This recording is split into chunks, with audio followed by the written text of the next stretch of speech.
Panchapadika Vivarana. There is a text that has been asking questions of its readers for roughly 1,000 years, and it shows no sign of stopping. The Panchapadika Vivarana is the work of Prakashatman, a thinker of the 10th century about whom we know almost nothing certain, no birth date, no confirmed lineage, no biography that survives scrutiny. What survives is the argument itself, and that is more than enough. Prakasatman wrote to reconstruct the Advaita Vedanta position at a moment when 2 centuries of philosophical assault had left it technically vulnerable. His teacher's teacher, Padmapada, had been a direct student of Shankara, and Padmapada's foundational commentary needed illumination, needed, in the literal sense of that word, someone to shine a light on its inner workings. That is what this text does. It is an exposition of the 5-step process by which consciousness mistakes itself for something smaller than it is, and then recognizes what it has always been. The word Vivarana means unveiling. What follows is the unveiling. Phase 1. The mirror and the face.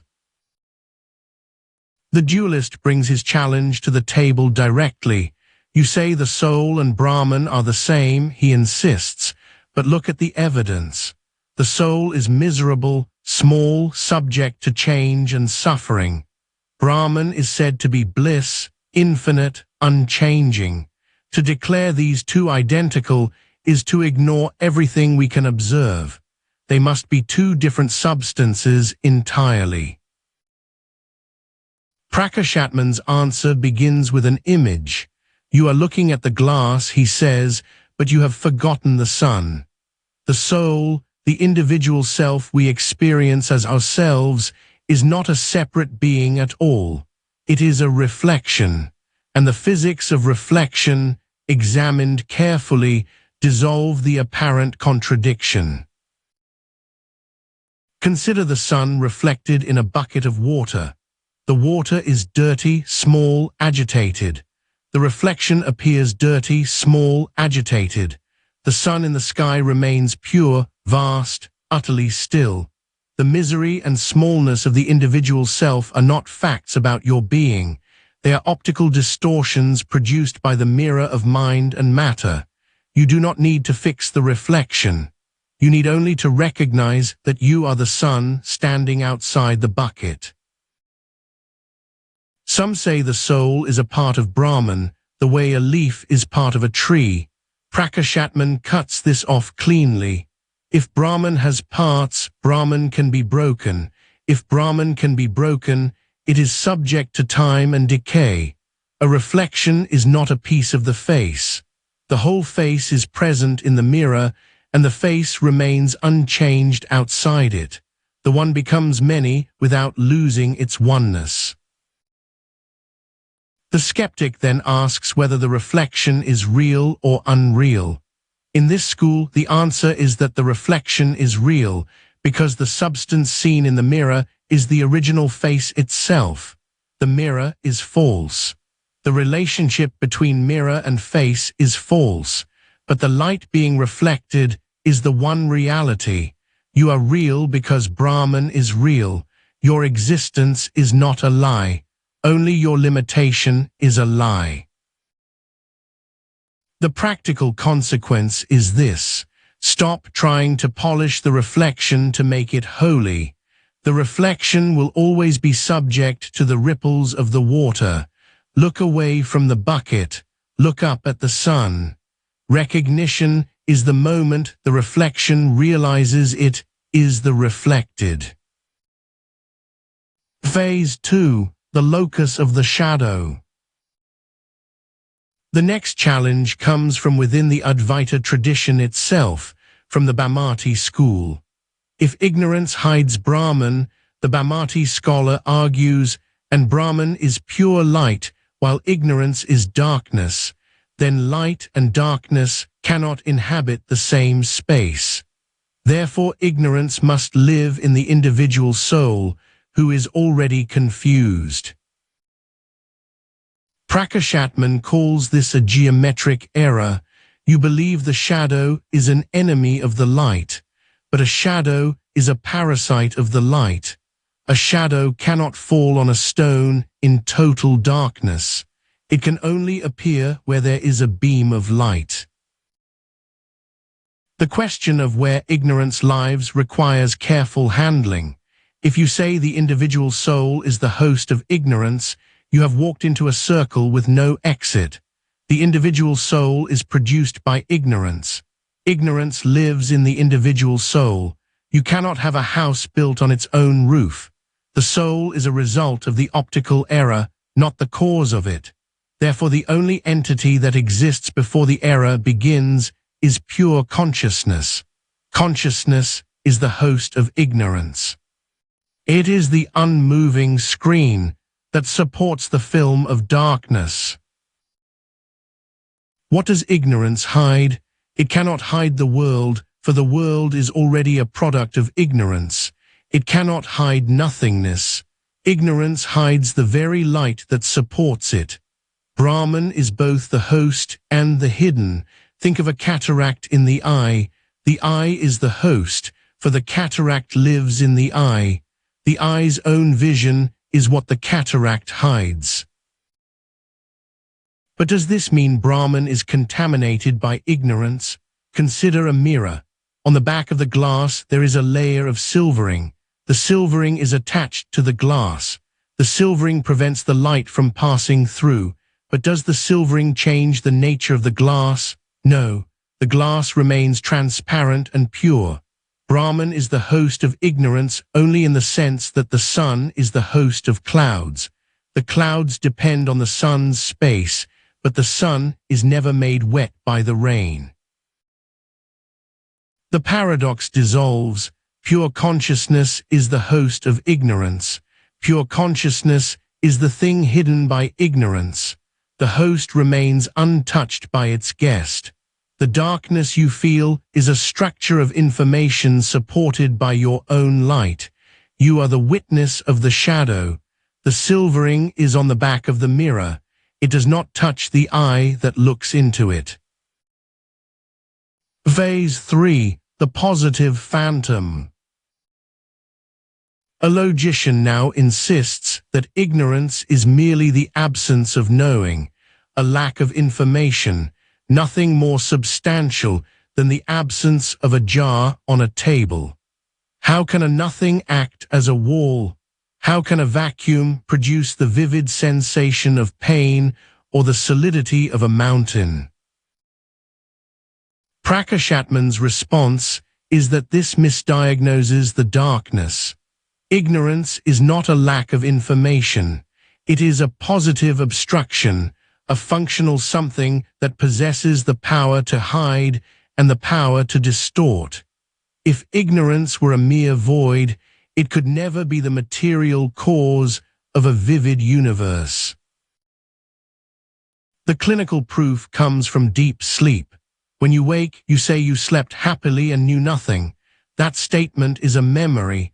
Memory is only possible if there was a previous direct experience. You cannot experience a total void because a void offers nothing to awareness. Therefore, in sleep, you are witnessing a positive presence of darkness. Ignorance is like a thick fog. A fog is not an absence of air. It is a positive substance that prevents the eye from reaching the tree. In sleep, your awareness was not switched off. It was shining upon the positive entity of ignorance. The world itself follows the same logic. It cannot be made of pure awareness, for awareness does not change. It cannot be made of nothing, for nothing cannot produce something that strikes you. The world is a transformation of ignorance. Because the world is positive, is seen and felt, its cause must also be positive. But what is the status of this positive ignorance? It is not real because it is dissolved by the light of knowledge. It is not unreal because it functions as the material of the dream. It is not both, for that is a logical contradiction. It is indescribable. It is a phantom reality. It has enough mass to bind you, but not enough truth to survive the light. In the optics of oneness, ignorance is the silvering on the back of the mirror. It is a physical layer. It allows the reflection to occur. But it is not the glass, and it is not the light. Phase 4. The anatomy of reflection. The skeptic returns to the mirror. In a mirror I see a face, he says. That face in the glass is not the face on my neck. One is solid and one is a ghost. One is the source and the other is an effect. They are two different entities. Therefore the soul and God are forever distinct. Prakashatman says the confusion arises from linguistic labels.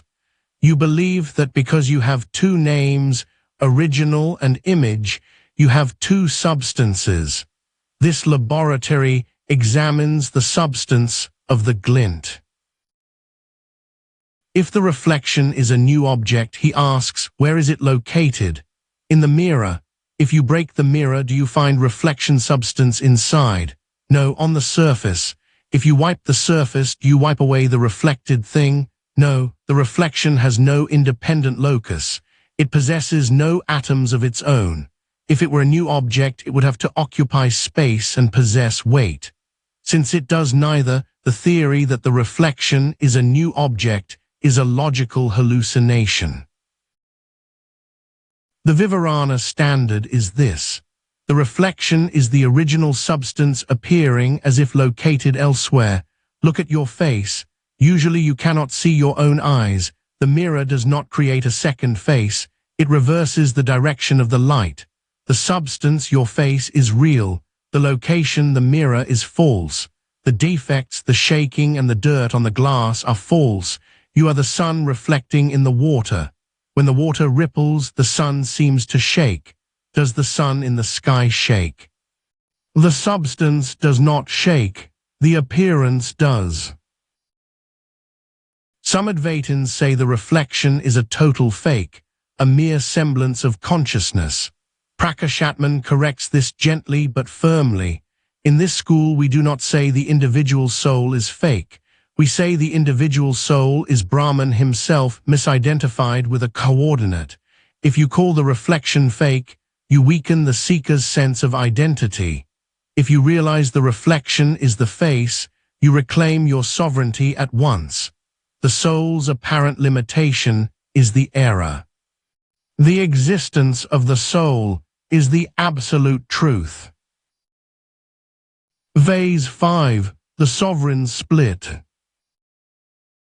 The dualist makes one more attempt. Ishvara is the creator, the all-knowing, the master of fate. The individual soul is a small creature caught in birth and death. To say they are the same substance is a crime against logic. A raindrop is not the ocean, even if both are wet. The Vivarana school identifies two distinct reflecting media. The first is Maya, the total cosmic shadow composed of pure clarity. It does not blind the light, it magnifies its glory. The second is Avidya, the individual portion of the shadow mixed with distortion. It hides the light and distorts it. Ishvara is the reflection of Brahman in the total, clear mirror. Because the mirror is vast and unobstructed, he knows he is the sun. He works with the mirror. The mirror does not work him. The individual soul is the reflection of Brahman in the fragmented, distorted mirror. Because the mirror is small and murky, he forgets he is the sun. Did God create the individual soul? No, there is only a single irradiation of pure consciousness. Imagine one sun shining over a clear lake and 1,000 muddy puddles. The sun does not choose to reflect. The lake and the puddles appear in the same instant. Ishvara does not make the individual soul. They are simultaneous apparitions of the same unmoving absolute. The lordship of God exists only because the apparent bondage of the soul exists. If the puddles dry up, the lake is no longer a master. It returns to being the sun. Strip the Lord of the universe of his all-knowing mind, his power to create galaxies, the pure mirror of Maya. What remains? Pure awareness. Strip the small man of his hunger, his body, his fear, the dirty mirror of avidya. What remains? Pure awareness. Awareness equals awareness. The king and the beggar are the same actor wearing two different costumes. Phase 6. The direct strike of the word. Words are symbols, the skeptic argues. If I say there is an apple in the box, you know about the apple but you do not see it. To see it you must open the box. Therefore the great sentence that thou art can only give you a map of Brahman. To actually see Brahman you must perform the work of meditation. The word is a pointer, not the vision. Prakashatman replies that this treats the self as though it were a remote object. There is a unique class of knowledge in which the object is already the subject, the most immediate fact of existence. In that case, the word does not describe a distance. It removes a conceptual blockage. The demonstration is the parable of 10 men crossing a river. They count themselves and each forgets to count himself. They weep, believing the 10th man is dead. A passerby shouts, "You are the 10th man." The grieving man does not then meditate on being the 10th. He does not infer it through a chain of reasoning. The moment the word reaches him, he directly perceives his own identity. The word produced immediate vision because the object, which was himself, was already present. The only thing missing was the removal of a wrong definition. Knowledge is not direct or indirect because of the instrument used. Knowledge is direct when the object is immediate. If the object is far away, the word gives indirect knowledge. If the object is you, the word gives direct knowledge. Brahman is the innermost self. The great sentence is a linguistic laser. It targets the specific thought wave of I am limited and incinerates it. When the limited thought dies, the shoreless light, which was already there, simply shines forth. The word does not create the light. It shatters the jar that was hiding it. The Bhakti school responds that hearing is only a beginning, and repeated meditation is what transforms knowledge into vision. Prakashatman's answer is clean. If meditation were the cause of truth, then truth would be a product of the mind. Anything produced by the mind is a mental state, not absolute reality. Meditation prepares the mind by cleaning the mirror, but the strike that shatters ignorance comes from the sentence alone. It is like a man claiming he scrubbed his way to the sun. The scrubbing only revealed what was already shining. Phase 7. The mechanics of the gaze. If Brahman is formless and infinite, the logician asks, how can a finite thought wave ever catch it? It is like trying to capture the sky in a butterfly net. The thought wave, Prakashatman explains, does not catch or contain Brahman. Its job is not to hold the light. Its job is to dissolve the film of ignorance that prevents the light from being seen. Every act of knowing has two components. There is the mental thought form, and there is the resultant glow of consciousness that reveals the object. When you see a jar, the thought form takes the shape of the jar, and the consciousness glow reveals it. When you move toward knowledge of Brahman, the thought form takes the shape of the infinite. But no consciousness glow is needed, for Brahman is self-luminous. The mind wave performs only the destructive act. It strikes the ignorance and vanishes. The self then shines by its own light. The butterfly net breaks, but the sky is revealed. How does a mind take the shape of the infinite? It flows outward toward the word and loses its small me boundaries. It becomes an unbroken thought stream. This is the final modification. It is like a medicinal herb that after curing the fever leaves the body entirely. The infinite-shaped thought wave destroys all other thoughts, destroys the ego, and then, having no other to sustain it, incinerates itself. What remains is the objectless radiance. Phase 8. The refutation of the internal work. The Bhakti scholar insists that the great sentence only gives indirect knowledge, and that repeated meditation is what ripens this knowledge into direct vision, the way repeated contemplation of a beloved makes her image vivid. Realization is the fruit of mental labor. Prakashatman draws a sharp line between action and knowledge. Action is a doing that depends on the person. You can choose to walk, not to walk, or to walk differently. Knowledge depends entirely on the reality of the object. If you stand before a mountain in daylight, you cannot choose to see a horse. The vision is forced upon you by the evidence. Brahman is an existing fact. Therefore, knowledge of Brahman must follow the same rule. If meditation, an act of will, were the cause of vision, the Brahman you see would be a mental construct, a hallucination produced by effort, not the absolute reality.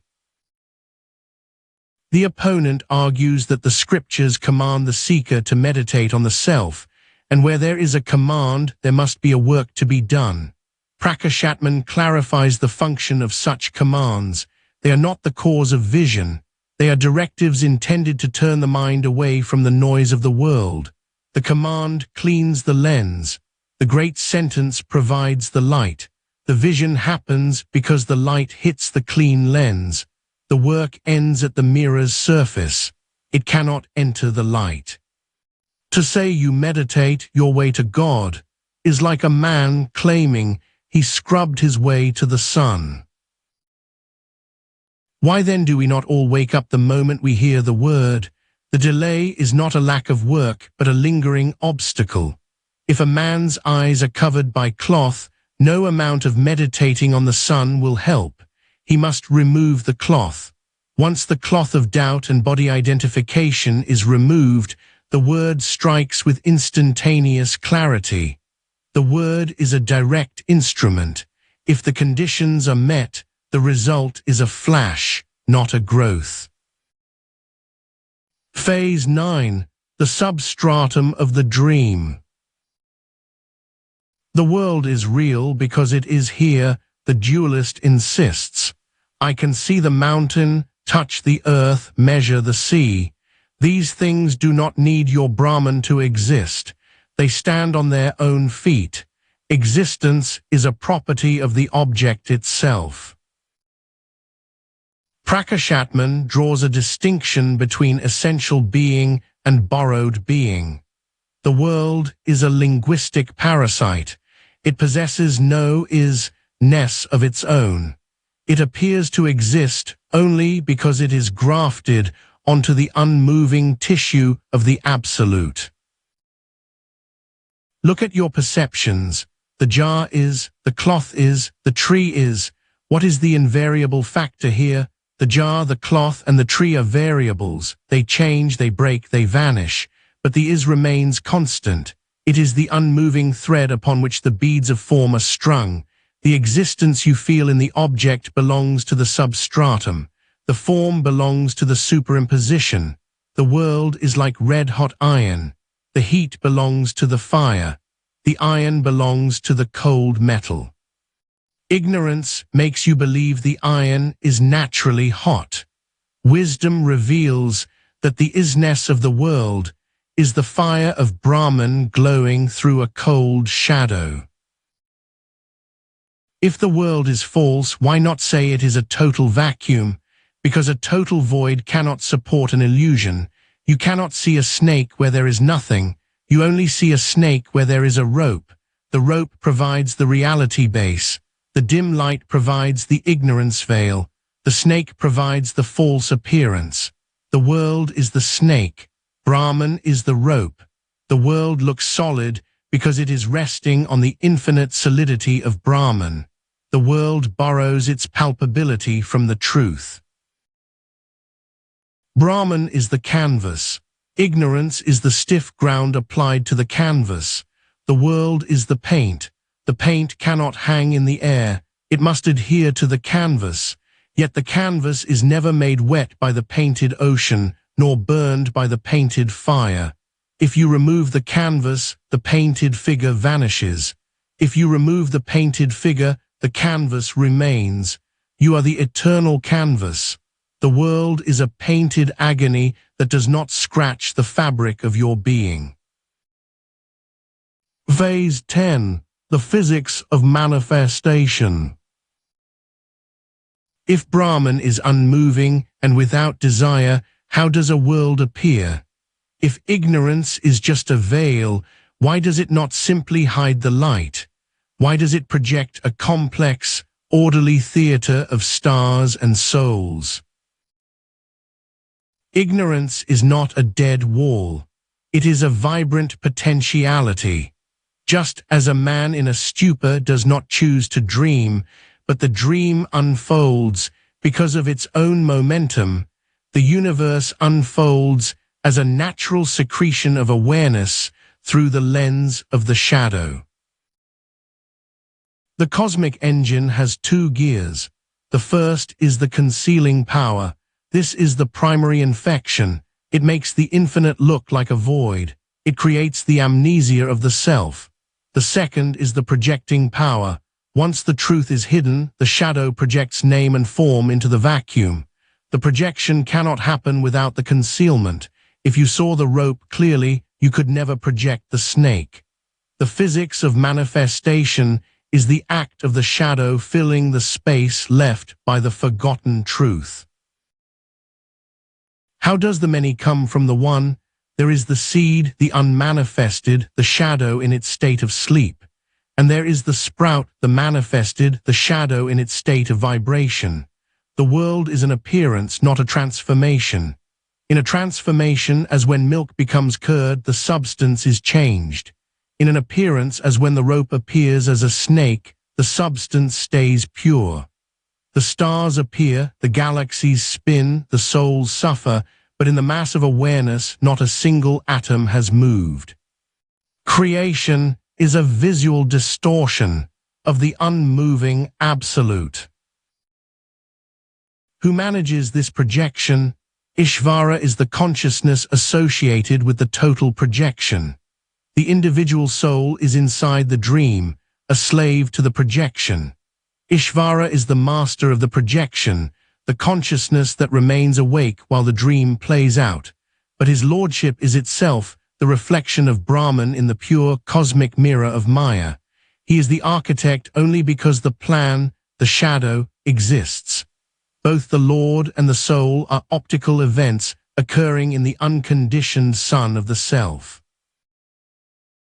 Phase 11. The logic of sublation. The skeptic asks about the nature of destruction.